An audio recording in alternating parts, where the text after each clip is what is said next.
们俗称的外劳，都是移工相关的。所以，好，我现在就要先来问大家几个问题，就考考大家对于这群人的认识。首先第一题，全台湾有多少外籍劳工？可以有人随便回答。如果知道了就先不要讲答案，先让大家回答一下，可以随便乱猜。60万。不分国籍60万家。60万吗？那种马上就可以猜对。我大家会想要享受一下再高一点、再高一点的那种感觉。好，那就是60万。等一下我会一定回答。好，哪个词还有？下一题是他们从哪些国家来呢？越南、菲律宾、菲律宾、缅甸、印尼、泰国。好，很好很好。下一题，他们在台湾做什么工作呢？看护我刚刚听到，还有呢？新娘，就是外配。妈妈的工作这样。好，那还有渔工很好。建筑工，好，非常好，大家都很有 sense。下一题，他们都什么时候放假？没有放假。没有放假，那好棒。然后我礼拜3去花莲的一个国中演讲，然后问他们这个问题，他们也是说都没放假。怎么大家对移工议题真的很了解，连国中生都知道这件事。还有，那会有礼拜天，对不对？就是如果你去过礼拜天的台北车站。好，所以下一题就是那他们放假的时候都去哪里？除了台北车站以外。教堂很好，然后好，我来一起回答。刚刚大家呢，就是这位同学马上就点出了，对，在台湾大概有60万的东南亚外籍劳工。那这边讲的60万是不包含外配跟新二代，外配就是刚刚有人说的新娘，然后新二代就是他们生的小孩。如果加上的话，大概有100多万人在台湾。可是光外籍劳工就60万哦，就已经比台湾的原住民人口还要多了。那这也是为什么我们的组织叫做140，因为140是1/40的意思嘛。因为在台湾你可以除一下，大概就每40个人就会有1个外籍劳工。那我们就是要做的事情是为这1/40做一点什么事情，所以我们才叫做140。好，那刚刚呢有人说缅甸，就是他们不是来自缅甸，可能外配有缅甸，但是外籍劳工现在就主要是印尼、越南、菲律宾跟泰国。那印尼是占最大比重的，然后大部分你可以看女生占非常多数，因为外籍看护就是看护一般都是女生，然后都是印尼的比较多。好，然后他们做什么工作呢？就刚刚其实大家都有回答到，大家最常看到的就是那个嘛，看护工照顾老人的，还有工厂工地的劳工。如果你到过桃园的工业区，就工厂里面非常多的外籍劳工。然后我还记得有一次，有一个桃园的工厂就寄信给我们，就是请我们帮他们的外籍劳工开中文课。然后我们就先去他们的工厂参观一下，然后那个董事长是执行长是个女生，然后就真的是个工厂，是做塑胶模器的工厂。然后他就画了一个金字塔给我们，他就说，现在台湾人都没有人要做蓝领阶级的工作，大家都想做管理阶层，可是没有这些外籍劳工给你管，就是你到底要管谁？所以他说这些外籍劳工真的很重要，就是没有他们，他们像金字塔底端的这一群人，就如果没有他们撑起上面的我们台湾人想要做白领阶层的这件事情的话，就是这件事，这金字塔是不可能会站住的，所以他才会请我们去帮助他们的外籍劳工更去适应台湾的社会，然后学中文可以让他们跟主管啊或是同事间有更好的交流这样。好，然后再来呢，就是大家比较少看见的远洋渔船或是近海的渔工。如果你有去过那个苏澳，是苏澳那个乌石港，那里是叫苏澳，对，苏澳，就宜兰那边。你可以，如果你有去那边的话，那边有非常多的渔工，就在路上你可以看到他们在买珍珠奶茶、吃东西、聊天这样。然后我还记得我们有一次就是去那边拜访了一个那个丽华姐，就是做渔工工会的。然后她就是会帮助很多渔工去解决他们的一些问题。然后丽华姐觉得她是一个女生哦，那她就面对所有男生的渔工，然后就帮他们瞧事情啊。比如说渔工就跟她说：“我今天又被我的老板打了。”然后丽华姐说：“好，我来。”然后她就会开始在那边瞧啊，去警察局哦。然后觉得天哪，这个女人真是太勇猛了。每次只要我们遇到一些挫折，我们就觉得想到丽华姐，就觉得就是我们一定要继续下去这样。好，那放假都去哪里？他们什么时候放假？很幸运的外籍劳工是每个礼拜天都有假日，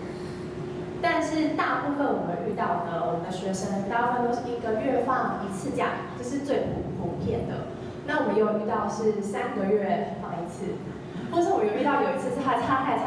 加我们的活动，然后我们就说，你之前放假要去哪？他说这是我今天第1次放假。我就欢迎来工作1年了，第1次放假，然后既然第1次放假就献给我们的活动，我们就超开心，就是一个也是照顾老人家的一个看护。好，那他们聚集的地方在台北车站嘛，大家应该都知道。那刚刚有讲到教堂，就是在那个中山北路民权西路站那边有一个叫圣多福教堂。然后因为菲律宾大部分是天主教的，所以他们就会聚集在教堂。然后那边有一个百货公司，不是你们想象那种 SOGO， 它其实是一个很老的一个建筑，叫金万万百货。然后如果你礼拜天进去里面，你就会觉得你好像来到了菲律宾，就全部都是菲律宾的商店啊、人啊，然后看板全部都是菲律宾字，就有1日出国的感觉。等一下会给大家看一下照片。好，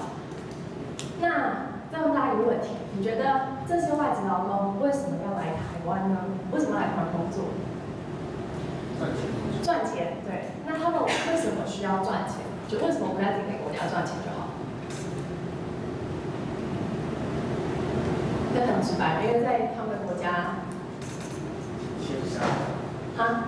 就业机会少。对，就业机会少，可能比较难找到好一点的工作。那的确，因为我们在做这个议题，我们做了非常多的田野调查，因为我们总不能就是觉得移工需要这个，我们就是访谈，一定要去听他们到底需要什么。所以，每次我都会分享他的故事。那因为他的故事叫他的雅尼，他是一个来自印尼的外籍劳工，那他是照顾老奶奶的。那我为什么会分享他的故事呢？是因为我就是因为他的故事，所以才决定开始做关福利这件事。那他叫雅尼。那他为什么会来台湾呢？是因为，他从小其实是很幸福的。虽然他的爸妈不是他亲生爸妈，但是关系就跟亲生爸爸妈妈一样很紧密。那小时候他爸爸对他非常好，他爸爸的梦想是说，雅尼，我希望你有一天可以上大学。但是在印尼上大学不像在台湾，就是考完一个可以上大学。在印尼上大学你需要考试嘛，再来就是你要钱。但是因为印尼的经济状况没有这么好，所以通常你需要存钱，家里经济状况有一定基础之后，你才能够去上大学。那所以雅尼的爸爸呢，就从小就买那种大水缸，就是那种真的是大水缸，然后上面就会贴纸写着给雅尼上大学的钱，然后就从雅尼小时候就一直存，然后存到雅尼上高中的时候，就好不容易2个水缸都快存满了。那有一天呢？因为雅尼的高中是念寄宿学校，就是他需要住在学校里，因为他家很乡下，没有高中，所以他就要到城市里面。那他的爸爸每次都是可能1个礼拜回家1次，他就要骑摩托车就载他回学校。那一天呢，就一如往常，因为已经存够钱了嘛，那还在跟爸爸讨论说要上哪一个大学啊，都已经决定好了。然后他们就骑摩托车载他回高中，然后还遇到他的一个朋友，就说你们要好好照顾彼此哦什么的。然后他爸爸就骑车回家了。那天晚上呢，雅尼就突然接到一通电话，就很紧急的电话，就说雅尼，你要赶快回家，因为你爸爸身体状况突然变得很差，你要赶快回家这样。然后雅尼当天就是跟别人借了摩托车，就是立马就冲回家。但回到家中的时候，他爸爸也过世。那因为在印尼就是办丧事也需要一大笔费用嘛。所以他妈妈就问雅尼说：“可不可以把你爸爸帮你存的那个大水缸的钱拿来帮爸爸办后事？”那雅尼当然说好啊。所以本来要上大学的钱就拿来帮爸爸办后事。那原本爸爸是家中很重要的经济支柱，却去世了，所以他高中毕业之后，他必须要开始扛起家里的经济。对，所以他就先到雅加达，就是一个比较大的城市嘛，首都里面找工作。但是他是高中毕业，所以他很难找到好的工作。那时候是找到一个日本在那边开的一个工厂的一个女工，那1个月的薪水大概是台币7000块钱。对于补贴家用还勉强可以，但是要存自己的钱几乎是不可能的事情。所以当工作大概3年之后，那有一天他朋友就跟他说：“雅尼，你要不要去台湾工作？因为在台湾工作的薪水可能是比印尼还要再高出1倍。”那他这时候就想到，我爸爸的梦想是希望我可以念大学，所以我想要自己存钱，然后完成我爸爸对我的梦想。所以他就决定建立一笔中介费，然后就飞来台湾开始工作，然后当照顾老奶奶这样。然后现在已经在台湾工作了5年了。啊，他现在在台湾有念一个大学叫空中大学，大家知道这是大学吗？就是印尼政府在台湾设的一个大学，专门给印尼的外籍劳工上的。好，然后他的梦想呢是希望回到印尼之后可以开一家就是饮料店那种手摇茶店。因为 Coco 其实在雅加达有，那 Coco 在那卖的非常贵，他就说他要开一家比较便宜一点的珍珠奶茶店，然后他又很喜欢喝那个 Coco 的芋头牛奶，所以他就很希望可以实现他的梦想。好，但我要说的事情是，其实有非常多的外籍劳工是像亚米这样，因为他们家可能遭遇到了一些经济的困境，甚至是很多是在印尼有非常多的家庭会很容易爸妈会离婚。哇哦！爸妈会离婚，那离婚了之后，小孩子怎么办？就是他有些甚至是离婚之后，他没有办法给小孩稳定的经济来源，所以他必须到外面，或者是他必须到外面，然后给他的弟弟妹妹上学，所以大部分都是因为家里有经济的困难。好，那接下来呢，就会涉及到第2个问题，他来到台湾了嘛？那你觉得他到台湾会遇到什么样的问题？你可以想象，你今天一个台湾人，我们要到美国工作，我们会遇到什么样的问题？语言对，好，语言的问题，还有呢？文化对，就我们很容易会因为语言的问题，比如说他们会觉得，比如说台湾人就觉得他们会听不懂中文嘛，那当然他们因为语言上可能跟雇主会有很多的摩擦，因为雇主会以为他可能在讲什么，但是其实他没有这个意思，所以很容易跟雇主一直吵架。那另外一个是我们很容易被当成是2等公民。就像是我们如果去英国工作或者去美国工作，那边的人就会觉得你好像低他们1等。那我觉得他们在台湾其实有遇到相同的处境。那为什么会这样讲？就是有的时候像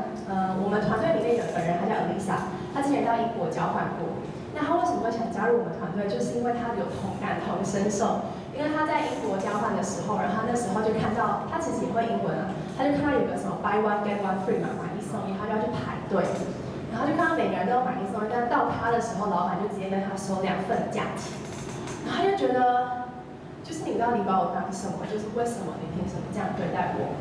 那我觉得有时候移工跟我们分享的时候，比如说他在路上哦，他用中文去问台湾人问路，就说这个公车要怎么搭？然后有时候台湾人就会假装没听到他说什么，然后就走了。就是我觉得这是有点相同的处境。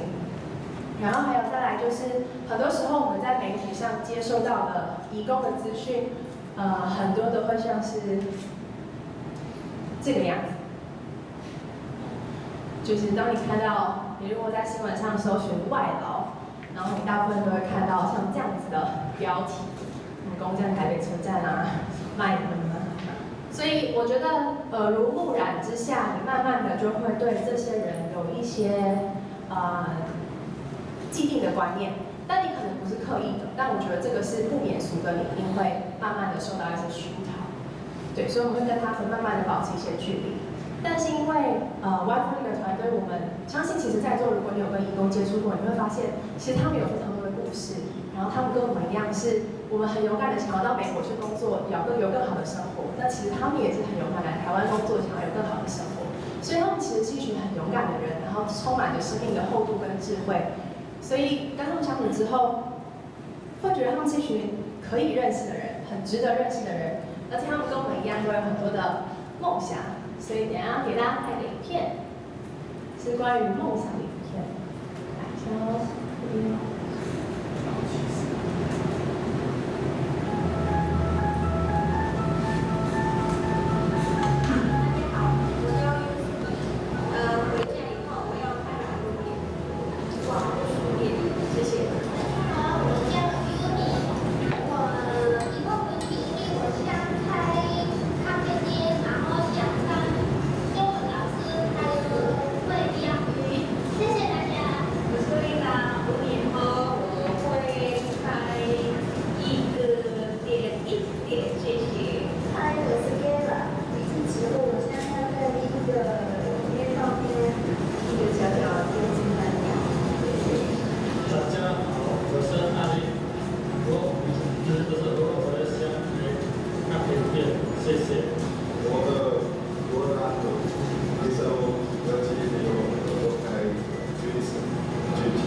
们之前在帮他们上课的时候拍的，然后我们要他们画下他们梦想中想要开的店的样子，然后写下他们到底需要什么东西，哪些准备这样，然后就发现，我很喜欢这个影片，就每次看的时候就会觉得，其实他们跟我们很像，就是我们一样都有梦想，然后其实有些脆弱，然后他们其实在人生中也会有很多的，就是比如说生活有很多兴趣啊，像最后一个男生，他叫鼠良勇，他说要开果汁店的那个，他在桃园的工厂工作，然后他就超厉害，他超会唱歌、弹吉他，然后又很会画画，所以很常活动的时候，我们就会请他上来，然后就是弹吉他、自弹自唱，然后他每次上来的时候，他都会很感谢，就是他每次只要表演完下台，他就会谢谢我们说，就是很谢谢你让我表演，就给他一个舞台，然后展现他自己，就觉得很开心。好，所以我今天要分享的是我们在做的一个活动，叫做东南亚星期天，然后它是每个月的最后一个礼拜天。那其实我们还有另外一块很大部分的在做的事情是东南亚外籍劳工的教育，因为我刚刚有说，他们很多人是想要回去开店，或是他们想要回去之后找更好的工作，但是因为他们在台湾呢，因为做的都是劳力工嘛，所以很难去累积有用的知识技能，所以回到他们自己国家的时候，他们就会很难找到更好的工作，或是开店他们不知道怎么开，就很容易失败。那失败了之后，他们就会再次陷入贫穷，那他们就会可能要再次出国工作，所以是一个蛮不好的循环。所以我们就会希望他们在台湾这段时间可以累积一些知识技能。所以像刚刚看的是我们开了一个商业的课程，让他们可以就在假日或是透过线上学习这样。但是我今天就是想说比较扣合主题，共享城市，所以我就先分享我们这个专案叫东南亚星期天。好，那我们在这个礼拜天会做什么呢？就是我们其实会希望让大家去注意到那些你不曾注意到的角落，并且与这些角落互动，就是可能跟这个地点互动，或是跟这个人互动。然后我们也希望创造一个让东南亚人跟台湾人可以共同重新认识彼此的一个友善的场域。那这个场域不是固定的，就它可能是一直移动的，或是每次都会换不同的地方，所以我们每次的活动其实都蛮不一样的。所以等一下要跟大家介绍我们办过，我们现在大概办过超过12场活动，那每次都不太一样。像这个，大家知道这个是什么吗？这是台北车站，去年的伊斯兰开斋节的时候，就7月的时候，刚刚那个新闻什么攻占挤爆台北车站，就是这个活动。因为开斋节是他们像是我们过年一样重要的节日，所以就很多人会觉得，因为台北车站交通的枢纽，对他们来说比较方便，所以他们就涌来这边，然后跟朋友相聚，因为没有办法跟家人相聚嘛，只好跟朋友相聚在一起。那我们那时候就办了一个小旅行，让大家去体验开斋节。然后我们先带大家去认识，然后知道后面那个地方是哪里吗？有人去过吗？在台北车站地下室，它是一个祈祷室，对，就是那个穆斯林的祈祷室，它就是有个空间。那我们就带大家，就是先去告诉大家有这个地方，然后就请我们的伊斯兰的朋友，然后来介绍伊斯兰教的武功是什么，就跟大家说明到底伊斯兰教到底是为什么会这么相信这个东西，然后平常的一些仪式啊是什么这样。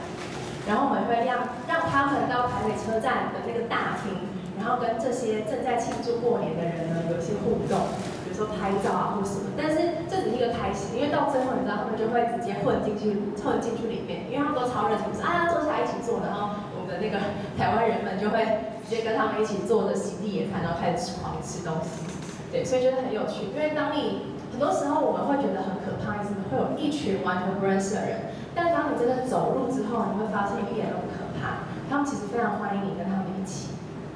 好，然后再来呢，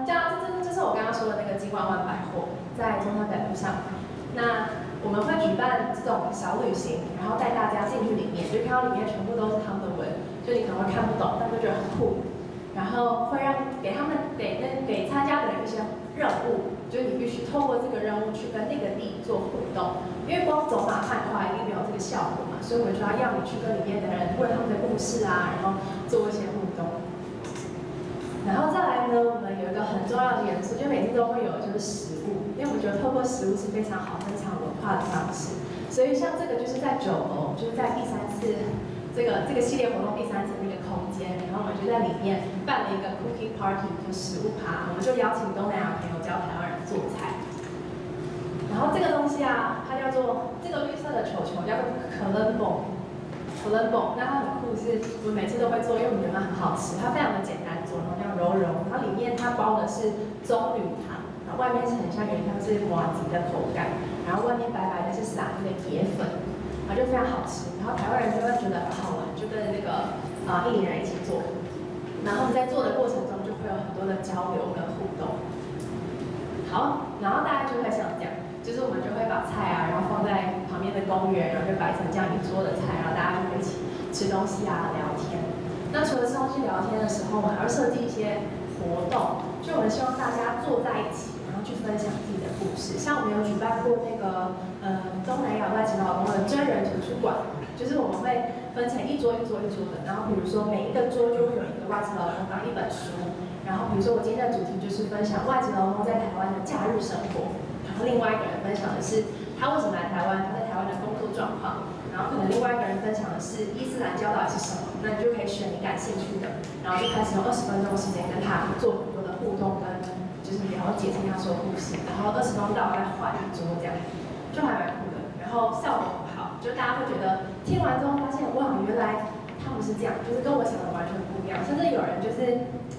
是我有个朋友，他带了他的一个朋友来，他说那个朋友有点像是小公主类型的那种朋友，然后他就说那个朋友参加了活动，就回去跟他说，天哪，我从来没有想过可以跟外籍劳工坐下来一起吃饭，所以这对他来说是很震撼的一个经验。